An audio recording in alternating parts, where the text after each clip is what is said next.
Welcome to episode 3 of The Accursed. This is a story you're going to want to listen to from the beginning. So if you're just jumping in now, I suggest going back to episode 1 and starting there. Also, this podcast shares some scares and frights. It also delves into adult themes. Specific content warnings are in the show notes of each episode. Please check so that you can honor yourself and your boundaries. An extra note this week: this story does involve a dog. While there is no direct violence towards the dog, it does disappear in a somewhat mysterious and perhaps distressing way. I've got 2 stories for you today. The first one is a suggestion from a friend of mine.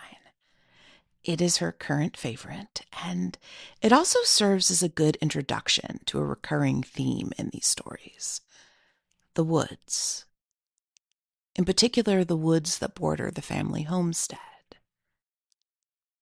This story arrived about 3 months in. The dog still whined at the back door. For years. Almost every night at 8:30, I would hear her scratch against the old screen door, her high-pitched cry begging to come in. But she wasn't there. After a while, I knew she was never going to be there. It was hard not to hope, though, even all those years later. I remember I sat on the steps going up to the house, playing fetch with Maggie. That was her name, Maggie. Some sort of beagle mix, smallish but sturdy. Gran found her as a puppy under one of the magnolias down by the lake, about a year before she passed. That old lake had a hum to it, has it still. A song, more than just the wind through the cattails, but no one seemed to care but me. When I was young, I would ask the grown-ups what the lake was saying, and they would just throw their heads back and laugh, as if there was some big joke that no one would tell me about. Mama was the worst. She would smile and pat my head. "Oh, hazelnut," she would say, as if she couldn't hear it too. I never did like the way that mist clung to the water in the morning, twisting into faces and claws, tendrils reaching out a little too close.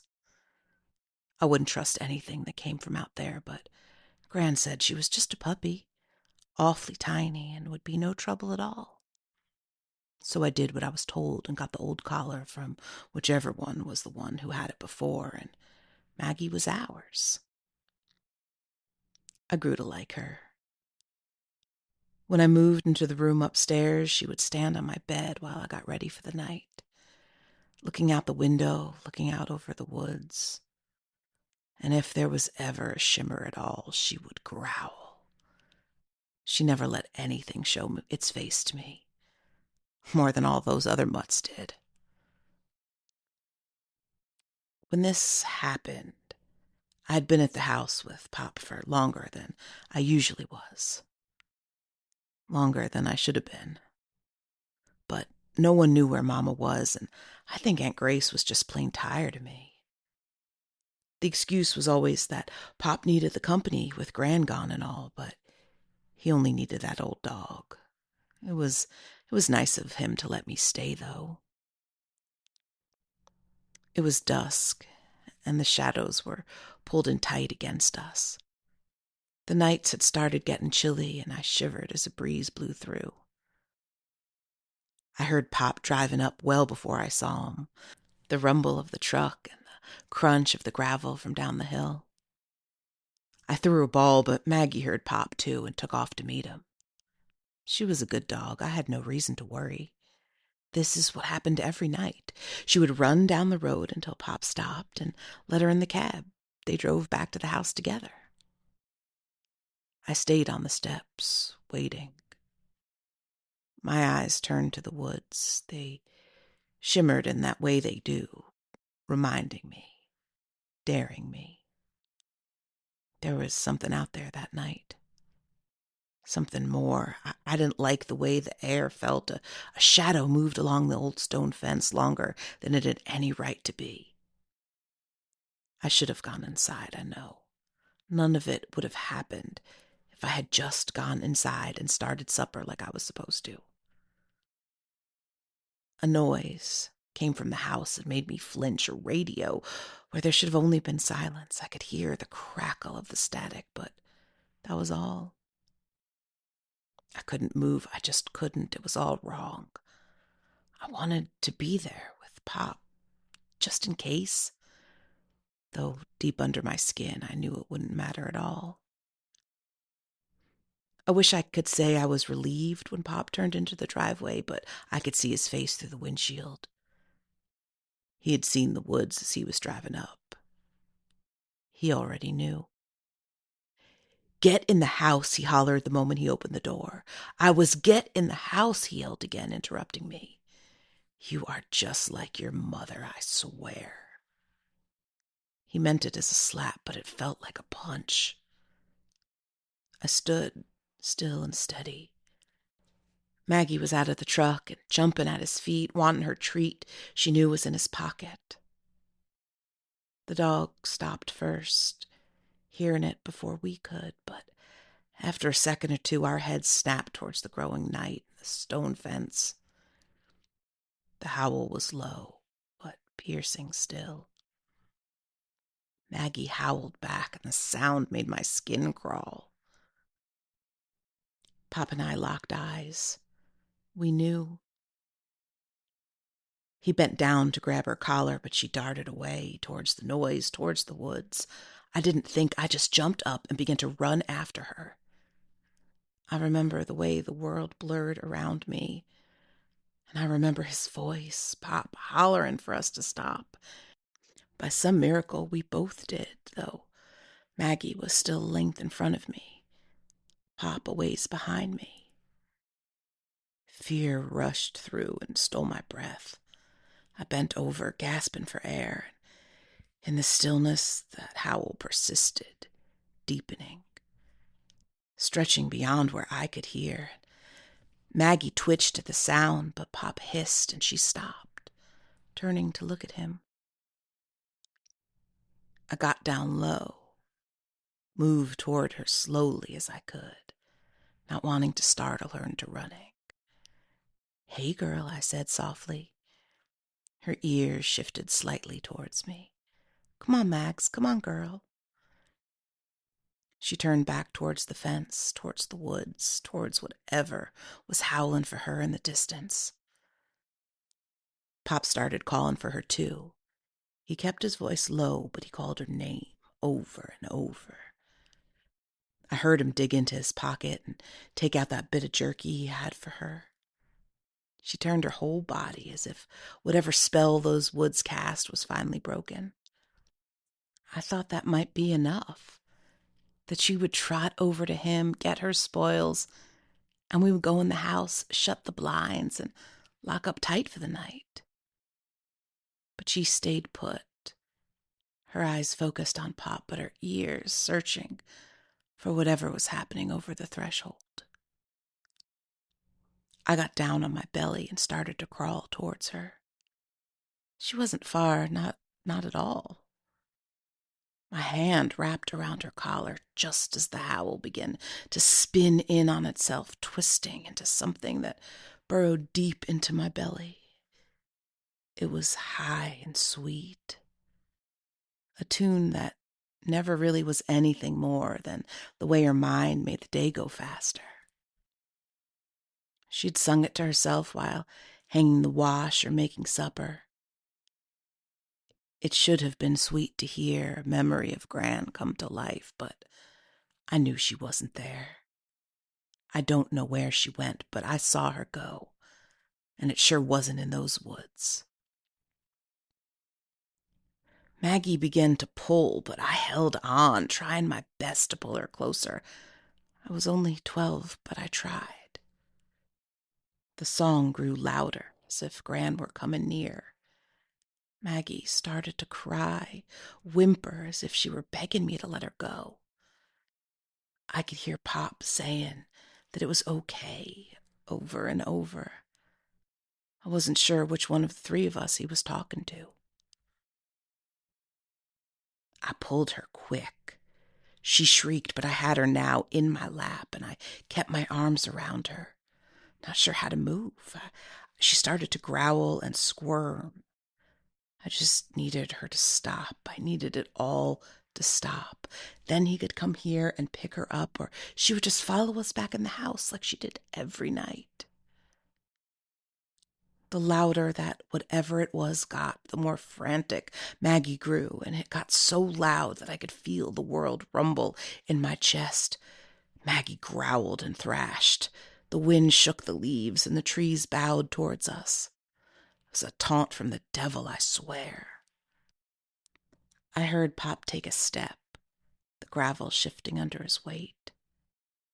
I don't know if it was the noise that did it, or if she knew he was going to get her. There was more I could never quite see, but Maggie bit me, hard on my arm. On instinct, I grabbed at myself, placing my hand over the bite, and she ran as fast as I'd ever seen her go. I howled my own cry above all the noise the night was offering. Pop screamed for her, but she didn't stop.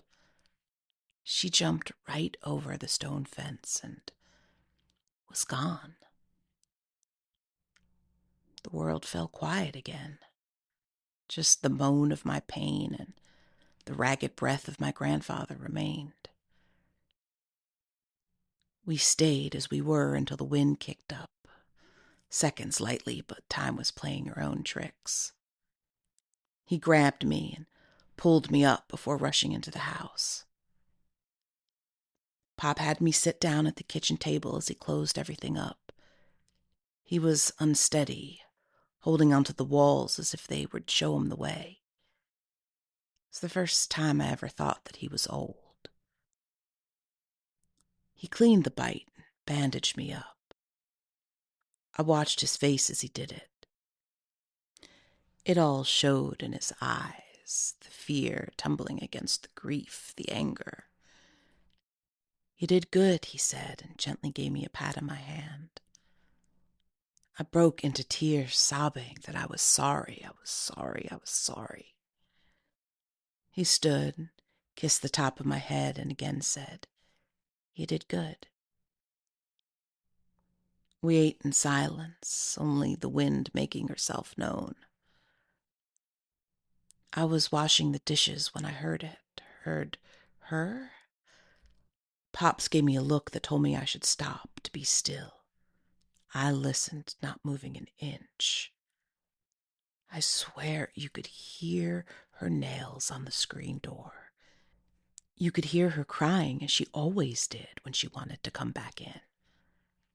My heart leapt, but Pop didn't move. The sounds got louder, more demanding, but he still didn't move. Tears started to fall down my face, but I did my best to stay quiet. He walked over to the window and peeked out. I don't know what he saw, but I know that he went ashen and had to hold himself up against the sill. He turned to me and told me to get off to bed. I didn't argue. I didn't want to know any more than I already had. I went back out to the kitchen well after midnight to get some water, and he was sitting by the back door with a shotgun, awake and waiting for something. He just gave me a grim smile and nodded. The next night, as we were sitting down for supper, we heard the same noise, the same scratching at the door. For a moment, just one, I lit up, thinking Maggie was back. I started to get up when Pop's face told me to sit back down and not move. He peeked out the window again and said no one was there, that it must be the wind. We both knew he was lying. The next night, when we heard the scratching, he gave me a sharp look. Neither one of us said anything. After a few days, No more needed to be said. We just went on as usual, not ever mentioning that old dog again. I thought it might stop when Pop passed, but it still happens, you know? Not as often as it did. I looked once when no one was home, but there was no one out there. Nothing I could see, at least. Never bothered looking again. A lot of Hazel's stories involve the woods, and I can't help but wonder if this is where it all began. Whatever is hunting them, whatever makes them all the way they are. In another story, Hazel writes, "The woods were alive with something that should have stayed dead." That notion gives me the creeps, but I suspect she's right. The second story also came in the first few months. I wasn't tracking them then because, honestly, it just didn't occur to me to. This one has more of a haunted house or, well, apartment feel. It's on the shorter side, too. I was young enough for Mama to be able to wrap her whole hand around my wrist when she pulled me through the street and up the stairs. The apartment was over a butcher shop, and the smell of old blood had made its way into the wood floor. But Mama was so very proud, and that was all that could ever matter. It's the first time I ever remember it being just Mama and I. Mama was in one of her moods and shooed me off to the bedroom so she could make supper without me underfoot. I wasn't allowed in there often, but it felt like a wonderland. Her bedspread was light pink and soft as silk, though there would be hell to pay if I mussed it up. She hung scarves and necklaces on the walls, all cheap as could be, mind you, but somehow it still looked like a palace. I sat in her closet, the clothes hanging down over me. I'd gotten a little diary for my birthday that year and carried it with me everywhere. I lay down on the floor and drew little squiggles I pretended were words. Sometimes a feeling overtakes me, like it did then, like I'm underwater. All the pressures around me, making my ears hurt, making my breath short. I tried to call out to Mama, but I couldn't make a sound. It took all the courage I had, but I looked up, hoping for something, but I didn't know what. I know for sure I wasn't hoping to see those dirty old boots, but there they were. Men's boots. They crossed in front of the closet and back again, pacing angrily. I couldn't see more, not then at least. I just watched those boots walk back and forth.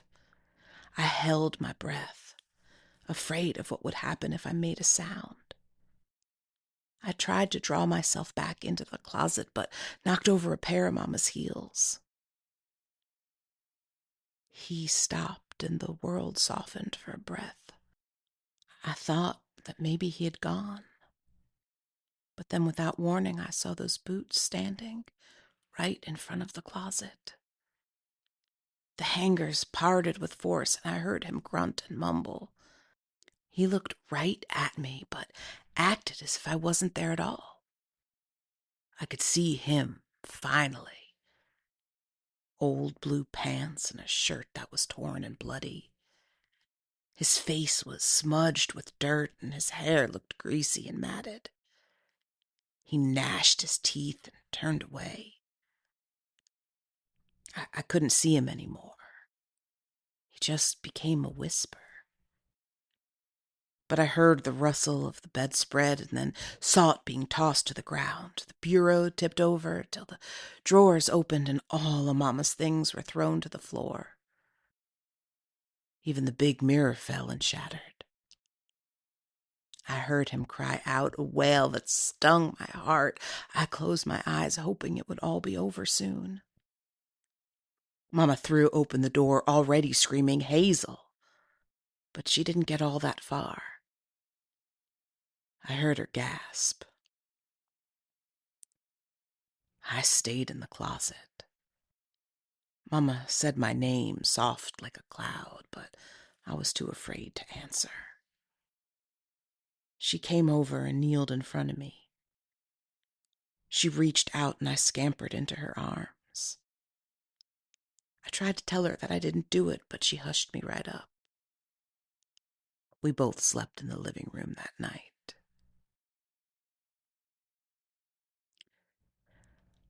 I often use the word unsettled to describe how reading these stories makes me feel.